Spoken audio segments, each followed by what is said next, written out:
Hey everybody, welcome to Movieverse. My name is Brian. This is Greg, and today we're going to talk about Star Wars: The Force Awakens. That's right, finally, the movie is here. It has been released. We can now talk about it. I really enjoyed this movie, Greg. I think that you enjoyed this movie.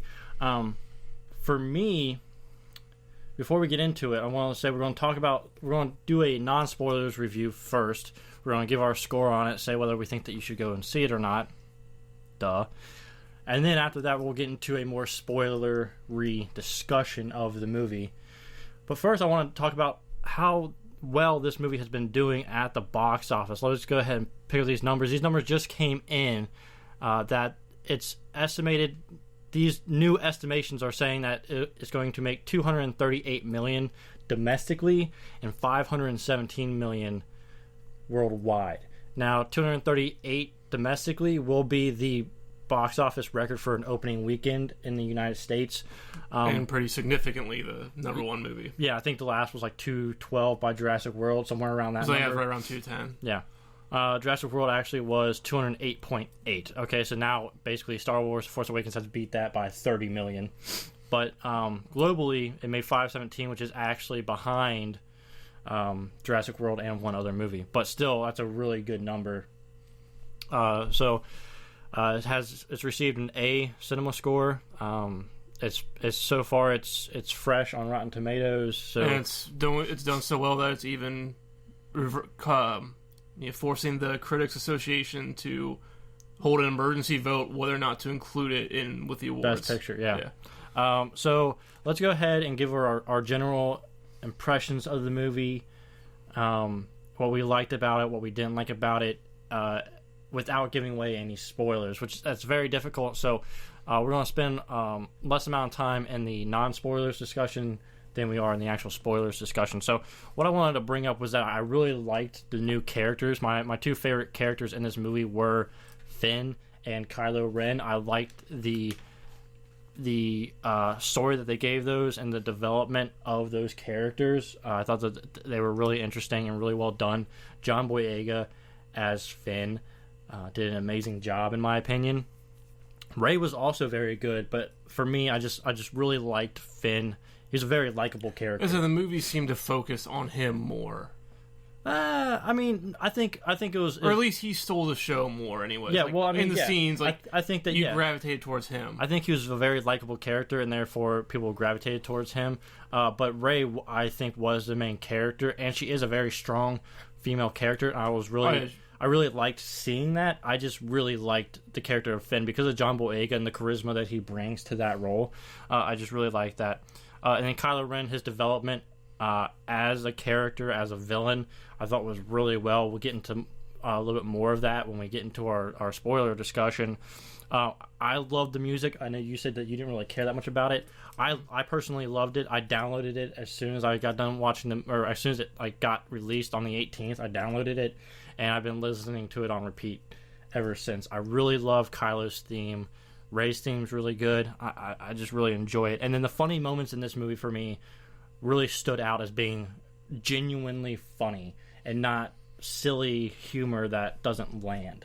We can talk about the prequels and the poop jokes and the Jar Jar or whatever, but this movie, for me, the humor really landed. Also, everybody had humor. It wasn't just a comedic character Jar Jar was, or C-3PO, or it was just comedy that happened as if it would really happen. If you were doing something like this, and then a comedic moment would happen.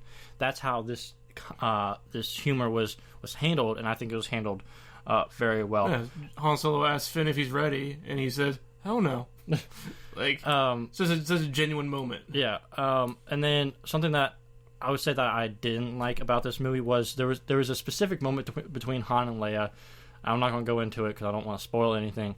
But some of the lines that they were speaking was kind of cliche lines to me, and it kind of took me out of the movie for a second.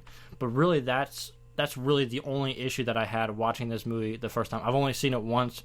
I want to go back and see it again, and I might pick up on some more things that I liked or didn't like the second time around. But as for right now, the only thing that really stood out to me with dislikes was the some of the lines between Han and Leia that I felt were cliche that I had heard a million times before. So Greg, before I give my rating, I want to hear your general impressions of the movie without any spoilers for those who haven't seen the movie yet. So I really like the movie.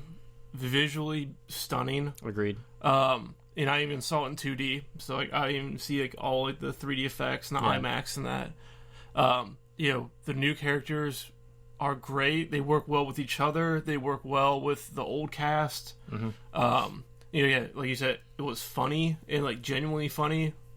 And like the action sequences are like well choreographed, like well done. But just for me, there's one scene in particular, we'll talk about it in the spoiler part, that literally made me groan out loud. Okay. And and then I think the music is good, but it didn't blow me away like most John Williams scores do. Okay. So like I said, like that's why like I'm not say it was bad, but I wasn't impressed by it. Okay. Yeah. And again, also the overall sound design also was great as well. Yeah. And my God, love BB-8. Yeah, I'm a 30-year-old man, and I genuinely love BB-8. Like, yeah, we'll talk about talk about what BB-8 does that we love so much, because I love BB-8 too. But it's like I want to leave those he's moments. Funny. I want to leave those moments for BB-8 for people. But like he's like funny. He has great personality. Yeah. For being a voiceless droid. Yeah, you can definitely relate to him. Yeah, like or her, whichever it is. Yeah, so it's like I said, to me, BB-8's the best character in the movie. Yeah, I mean, I think he's the BB-8 is the best droid in the movie. I'll put it that way. Yeah, I really did like BB-8. There's a lot of. But he's actually a character. He's not just a droid. Yeah. I think there's a lot of moments with BB-8 that the audience was laughing with. It was an adorable droid that like not just kids will like, but full-grown adults will like as well. I would agree with that. My score for this movie, and we do our scores out of 10. For this movie, I have it at a 9.3. It's a very good score, but like I said, there's just a couple moments with dialogue that I was kind of just like, okay, I've heard, that specific phrase said a million times in previous movies or previous shows or whatever, previous stories in general. But I had to give it a 9.3 because the movie was just so damn good. I mean, yeah. What would you score it out of 10, Greg? I said I'm gonna go a little bit lower just because I feel like the stuff that's probably about this. I'm actually gonna go 9.1. Okay, like it's just over that like great rating. Yeah, but like, there is just enough there to kind of keep me from saying it's a like perfect movie. Yeah, so you'd say like from 90 to 100 is great. From 80 to 89 is good. Yeah, and then adequate, poor, and then just trash. It's again, like I said, for me, like anything that's 9 or higher is something you need to go out and see in the theater. Oh, like, definitely, yeah. As soon as possible. Yeah, I would definitely say at least go and see it once, and I would hope that most of the people who are watching this review have already seen it. I mean, I'm going to go see it again. I think you should as well. A lot of you guys have already seen it. We really need to support this movie because it is a great movie, and not only is it a great movie, it's a great Star Wars movie. Yeah. And I think that it deserves the support that I want to give it, and I think everyone should get. Whenever I hear somebody say like, "Oh, I don't care about Star Wars," or "Oh, I haven't seen Star Wars," I'm like, "Are you serious?" I don't know. And then people, I saw somebody in a comment section today say that anybody who likes this movie is just drinking the Kool-Aid, and I'm like, how? Well, how? Like, what about this movie is bad, in my opinion, to where like you don't like the movie? You know what I mean? Anyways, so I'm going to be completely honest with you. I don't care for the prequels. I really like the original trilogy. This movie, for me, is my favorite Star Wars movie. I'll have to watch it a few more times to be able to make that claim, just because I have so much more history with it. Yeah, and I agree. Yeah. I think I will have to see it a few more times before my ranking of the Star Wars movies are concrete. But as of this moment right now, because I don't have the nostalgia factor of seeing the original trilogy in theaters, or the remastered editions in theaters either. But for me, this was my first theater experience with Star Wars, and I think that reflects it as being my favorite movie. For me, it's the special effects. For me, and I understand that those movies came out in the 70s and 80s, but for me, the special effects, the modernization of it, for me, it relates to me more so than the original trilogy that does, and therefore it is my favorite Star Wars movie. For now, when I see it a couple more times, that could change, or it might not change. But as of right now, it is my favorite Star Wars movie. And if we are drinking the Kool-Aid, that is the best Kool-Aid that we have ever drank. Yeah, that is like Kool-Aid on a 97-degree afternoon when you're sweating, playing outside with your friends, and you're just like, hey, let's go get some Kool-Aid. That's the kind of Kool-Aid I want. But I don't think this is like... I don't think we're blindly liking this movie. I think it's not the same Kool-Aid we drank for Episode 1. Well, I was a kid, so I didn't. I was already drinking Kool-Aid without Phantom Menace. No, but I think the prequels actually did set us up for being a little bit more realistic about this movie and not just loving it just because it's Star Wars. Yeah. And I think that with this movie, we have some genuine, real reasons why we love this movie. But that's going to do it for our spoiler-free review.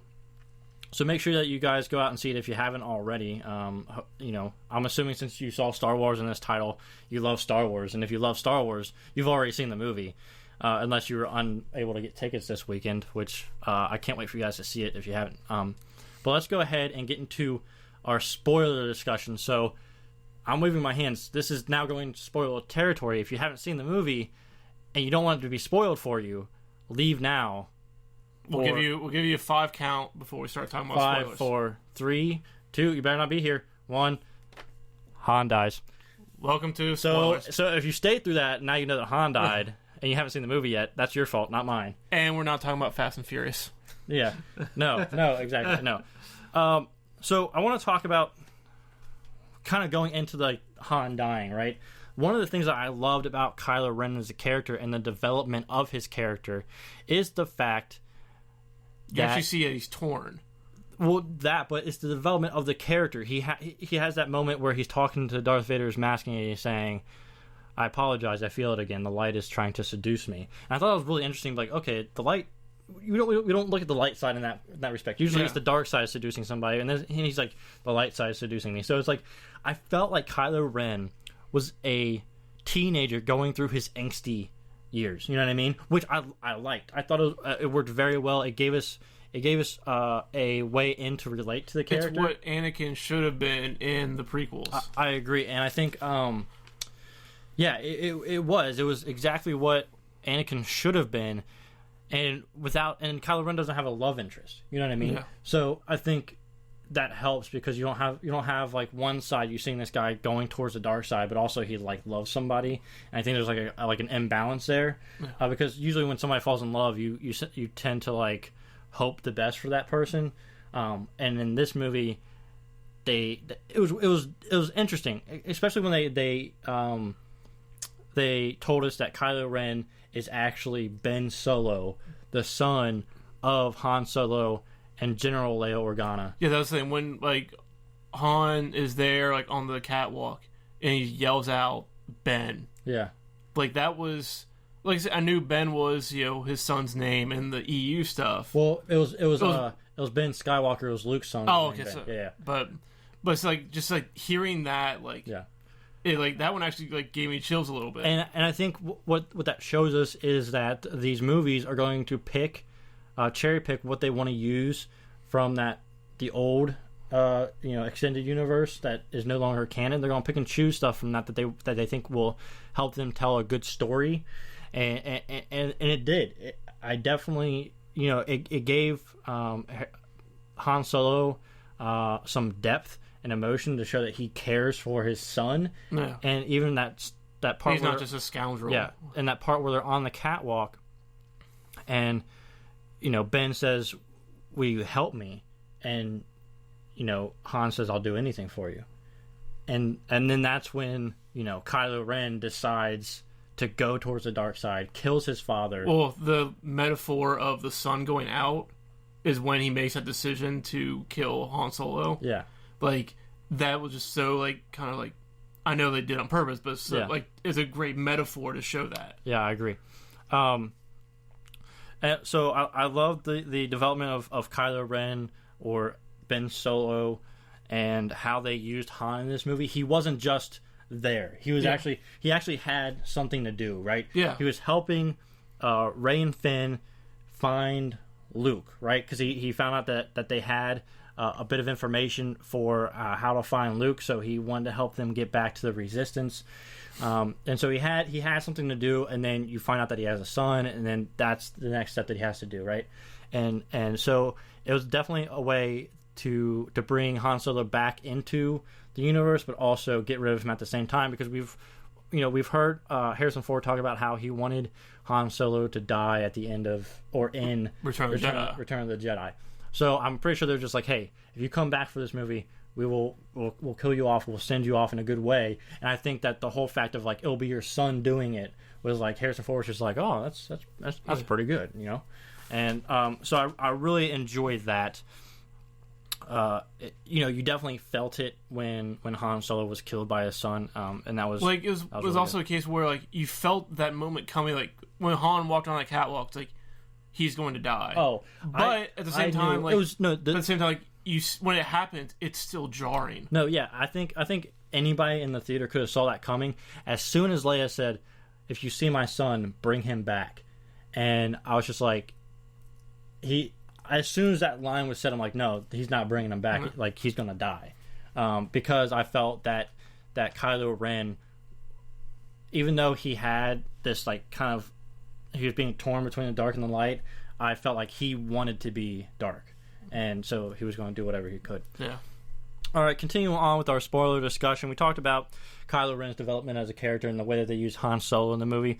Let's talk about Finn, played by John Boyega.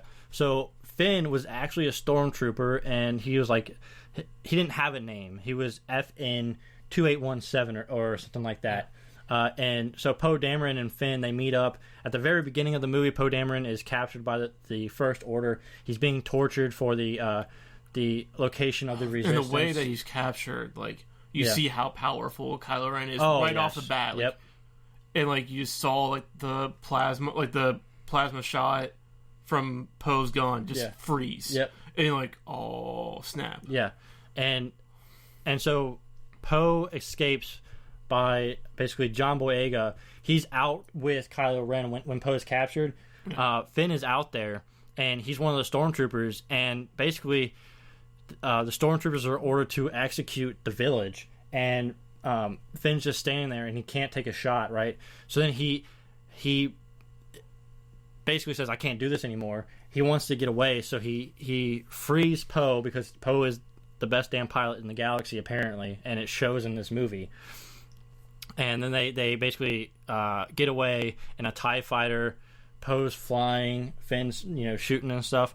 But we find out later that Finn was actually abducted as a child and basically brainwashed. So it gives us an idea of how these stormtroopers are able to commit such like evil. And also the blind devotion. Yeah, the blind following of the First Order. So it gives us a little bit backstory on that, and I love that. But then also, Finn it's brainwashing. So when he breaks free of that, right, he kind of has this innocence to him. I feel. He's not like a child, but he has a type of innocence to the character, and kind of like I wouldn't say carefree, but also just a fun and likable personality. And so that's what I really liked about the Finn character and how John Boyega portrayed him. Obviously, he was on the run for a really long time from the First Order. Like he was always trying to find a way to get as far away from the First Order as possible.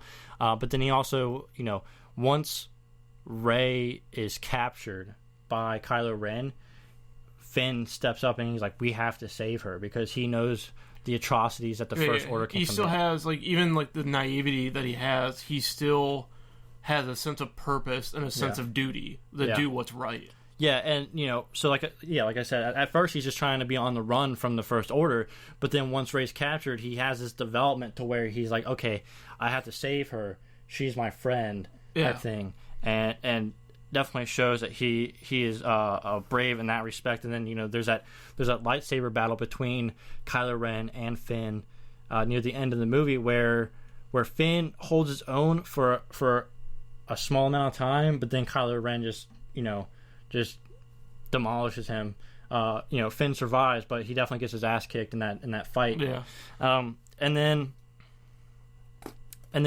there's that scene where Kylo Ren's trying to call to Luke's lightsaber, and then it flies straight past him and it goes straight to Rey, and then she starts fighting Kylo Ren, and I thought that was a great lightsaber battle. Yeah. It was very realistic and grungy and not like choreographed and dancey, kind of like the prequels were, which I loved the lightsaber battles of the prequels, but this one was definitely more real and more grounded to me. And also another scene that I liked with Rey was the scene where she first tries to use the Jedi mind trick. Oh yeah, where and you're just like, what? What did you say? And then she's like, "You will release me." And supposedly that's Daniel Craig. Yeah, that's what the rumor is right now, or the report is. But that was a really great scene where it took her like 3 times to get it right, and then he finally does it. So I really liked. Rey was a great character, Yeah. And so she's definitely going to go do great things through the rest of the movies. Oh yeah, and that kind of leads us to the whole when the opening crawl starts, right, and the first line is Luke Skywalker has vanished. I'm just like, all right, let's. And then you find out it's because Ben went to the dark side, and he feels like he's failed. Yep. The 2 people he's cared about. Yeah. So Luke tried to start up a new Jedi Order. Ben Solo was one of the people that he was training, and they never said it was Ben that went to the dark side or betrayed him, but I'm pretty sure it's implied. So then I guess Luke feels like not only did he fail at making a new Jedi Order, but he also failed his friends by allowing their son to become this new monster. Susceptible to the dark side. So then he goes into hiding. And we only see him at the very end of the movie. Yeah. And I thought it was handled really well. He didn't have to say anything. He just had the hood on, and then he takes the hood off, and he's just looking at Rey. And there has to be looking at his lightsaber. There has to be some type of connection between him and Rey. Yeah. Because the look on his face wasn't the look of somebody who was just like, oh, who's this person? It was like you could see the pain in his eyes of when he saw her. There has to be some type of history there. Whether she was trained by him and she got her mind wiped, whether she's his daughter, I don't know. There's a lot of rumors going out right now. See, I would go more with the daughter, because you hear Rey's story. She was left on Jakku, left on Jakku, and her parents were taken away from her. So, that could easily be the speculation right now is that once Ben crossed over to the dark side and sabotaged what Luke was doing, Luke felt like he failed, and he wanted to keep his daughter safe, so he left her on a desert planet, which is how he was raised. So I feel like if he failed at creating this Jedi Order on the light side of the Force, he's like, okay, well, obviously I don't know how to bring somebody up on the light side of the Force, so the only way that I know how to do that is how I was raised, which was on a desert planet, didn't really have much, was working for a living type of thing. And also, too, I wonder, this is wild speculation, and it would take probably a lot of research, but if you trace back that star map, I wonder if the point of origin would be Jakku. That would be interesting, yeah. That would definitely be something that you'd have to you have to actually be really attuned for the movie, or once it comes on Blu-ray, just pause it and then follow. But you'd also have to knowledge of where the other planets are in relation and stuff like that. But that's kind of just the theory that kind of popped in my head, given all that. Yeah, and just that whole end where she's holding out the lightsaber to Luke, and it's just that music's playing, and it's it's circling around him and all. I'm like, man, this is gonna be epic. These next 2 movies. And also, it's her voice, her expression's please take it, and Luke's almost no, that's yours. I think it's more of I submit myself to your training type of thing. That's the way that I looked at it. and I think Luke is just. I think there's a history there. He's already failed once, but I think that he left a trail of breadcrumbs that only somebody with the Force could follow, so that one day, when is needed and when she's ready, he can train her. Yeah. One thing I would say is I don't really want it to be a Luke and Yoda relationship. I hope we get to see a little bit more action from Luke in this movie than we got from Yoda. I would really hope it's more like the Obi-Wan and Luke, where like you mean Obi-Wan and Anakin? No, only I'm thinking more still like kind of like A New Hope era. Like they like yes, there wasn't a lot of action between them, but like he was still there, like with them on the journey. No, I see what you're saying. I just really hope that we get to see Luke and Snoke face off. I want to see that interaction. I know. Yoda and Darth Sidious had like a fight in Revenge of the Sith, but I don't know. I didn't really care for that too much. But I'm really looking forward to seeing more of Luke and seeing more of Snoke. And speaking of Snoke, who is he? I mean, Andy Serkis. Well, yes, I know he's Andy Serkis, but I mean, like, is he Darth Plagueis? Is he a different name, but basically what Darth Plagueis was in the extended universe? You know, where Darth Sidious was the apprentice to Darth Plagueis. I want to know that. He has some like rad scars on his face, so I want to know where he got those. And also, it shows us that that Kylo Ren is not a fully trained Sith. He's still an apprentice. Yeah, because he says, bring Kylo Ren. We need to finish his training. After he sees that Rey is a powerful Force user, even though she's not trained. And I think that kind of lends itself to Rey being of Skywalker lineage, is because of the power of the Force that she has. Yeah. Because Kylo Ren is obviously strong in the Force, even though he hasn't been fully trained. He's a Skywalker lineage, and it would make sense if Rey was as well, because she is powerful in the Force, albeit untrained. So was it disappointing to only see Snoke as a hologram, though? No, I think it was handled really well, because especially like 20-foot tall hologram. We have 2 more movies, right? And I think that everything that they were trying to do with this movie already took up a lot of time, and I think that if they would have tried to give any characters more time in the movie, it would have drug it out or made it seem crowded. I know a lot of people are going to complain about how Captain Phasma was portrayed, which I didn't particularly care for it, but at the same time, understanding that there is Episode 8 and Episode 9, and that Captain Phasma will be in Episode 8, I think that we'll get a better look at that character and what she can do.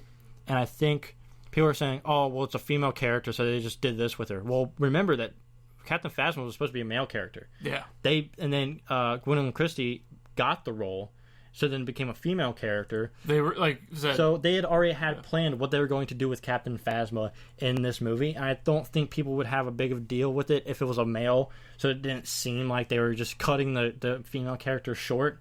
I think that when they made it, when it became a female character, and they saw how many people were excited to have a female stormtrooper, chrome trooper. I think that they're just like, oh, we can do something with this that people will really enjoy, and I think we will see that in Episode 8. Yeah. So yeah, I mean, like, Snoke, it's going to be really interesting to see when we actually see him not in a hologram form. Yeah. A lot of people were just like, when they first saw that hologram, they're just like, oh god, he can't be like 25 feet tall. Like, don't have some giant like Force user or something. And I actually liked how he was portrayed as this giant hologram, because it obviously, it's an intimidating factor. Yeah, it made him seem godlike, and I think that if he is Darth Plagueis, he wants to be viewed as godlike, and I think that he's been working, pulling the strings from behind the scenes for a really long time. So I don't think Hux has met Plagueis yet, or Snoke. Sorry, I don't think Hux has met Snoke yet, and I don't think Kylo Ren. Well, I think Kylo Ren might have met Hux, or might have met Snoke at some point. Otherwise, why would he have turned to the dark side? Yeah. You know what I mean? Well, and Leia says Snoke is the one that corrupted him. Yeah, but I mean, he didn't have to be present to corrupt him. But I see what you're saying. But I just think that maybe Hux and Kylo Ren have met Snoke, but nobody else has. Yeah. Yeah. So, was there anything else? The other thing, I want to talk about the 2 spoiler scenes that I didn't really like. Okay. First one is basically how Finn and Rey meet Han Solo and Chewie on that like garbage bars, whatever. Oh, because you're just like, oh, they happen to pick them up. Well, it's also too like that scene just felt so needless. Like the actual scene on the ship, where like the pirates come in. And it's like you could have easily just had that like Han and Chewie are asleep in the back of the Falcon when they steal it. Like you have that same conversation. Yeah, but the Falcon was, in a junkyard basically, which I love the reveal of like them running towards the ship, and he's like, "What about that one?" And she's like, "No, that's garbage." Yeah. And then the one in front of them blows up, and then she's like, "Garbage will have to do." And then it pans over, and it's the Millennium Falcon. Yeah. Also the whole theater was just like, "Yeah." And also too, like we all in the trailer, we all thought that's Han flying it, but no, it's Rey. No, it's Rey. She is a very good pilot. Yeah. She is a very good mechanic. Oh my gosh, that opening flight scene with the Falcon where the turret gets stuck forward, and so she flips it around, and it's like a Top Gun maneuver. Oh my gosh, it was so good. Yeah. Okay. So but then the scene that made me audibly groan in the theater. Yeah. They're going over their plan on how to attack the Starkiller base. Yeah. And one of the pilots, one of the admirals even is like, "We've already blown up 2 Death Stars," and it's like, and they show a picture of Death Star. Yeah. And then they're like, "No, it's nothing like it," and they show Starkiller base. It's just like 5 times bigger. It's like, oh, like, you went to the Death Star again. Yeah, I mean, I understand people's criticisms of that, but it didn't bother me as much because I felt like the action in the movie was not that they put it second, but like it wasn't the main focus. The focus was the characters. Like, why bring up the Death Star is more of what bugged me. I think it was so they could have an aerial fight scene with. It gave the military characters something to do as we're following these Force users and the interactions that they're having with each other. Oh, again, I'm not saying like Starkiller Base in general is a bad idea. It's just like when you're talking about your plan for attacking, why do you bring up the Death Star? Because they knew that. No, because the one way to squash any criticisms about something that the viewers would say is to bring it up in the movie and say why it's different. I didn't have a problem with Starkiller. Obviously, yes, there are a lot of similarities with the Death Stars, but it gave our characters something to do. Now, if they do it again, then I would have an issue with it. But for this time around, like, it's been 22 years since we've seen the last Death Star in Return of the Jedi, right? Yeah. So, I mean, 22 years since the last Death Star. Okay, I'll let it pass because there was no Death Star in the prequels. It was the Clone Army, and that didn't even work out. So, but yeah, I want to see what they're going to do in Empire. Or I almost called it Empire Strikes Back in Episode 8, which should be the Empire Strikes Back of this trilogy. It's First Order Strikes Back. First Order Strikes Back. Yeah. But I'm really looking forward to that movie. I think this movie was really good. It set the table so well for what's to come. That's what this movie did great, and that's why it told its story and it set it up. Yeah, exactly. It brought us back into the world of Star Wars in a great way, more so than the prequels did, and it set the foundation for what the sequels moving forward can do, and it really excites me. Guys, let us know what you thought about Star Wars The Force Awakens. What would you score out of 10? Are you guys going to see it multiple times? Let us know. Make sure you subscribe here at Movieverse on YouTube so you can follow all of our videos, our movie reviews, our trailer reactions, our movie news segments. Also, you can follow us on social media, facebook.com/movieverseonline. Twitter handle is movieverse2, and our Instagram handle is movieverseonline. And also, we have a WordPress account now. We have a writer named Shad. He's really great. He does some great stuff. So you can find us at movieverseonline.wordpress.com. Or did you fix the URL? I've not done that yet. Okay, soon we're going to have a custom URL for that, but for now you can just go to movieverseonline.wordpress.com and follow our written content there. Thank you guys so much for watching this video. Make sure you like it. If you enjoyed it, comment down below, subscribe, share with your friends if you guys enjoy this video and you think they will too. Let us know your theories in the comment section as well, because I mean, that's what this movie did so great, is it answered a lot of questions, but it also asked a lot more questions, and it allows us to speculate for the next year and a half, and I'm really excited about that. And I'm really excited that Star Wars is back. And I'm a huge nerd, and now I'm going to read a bunch of Star Wars stuff. So, guys, thank you so much for watching this video, and we will catch you next time.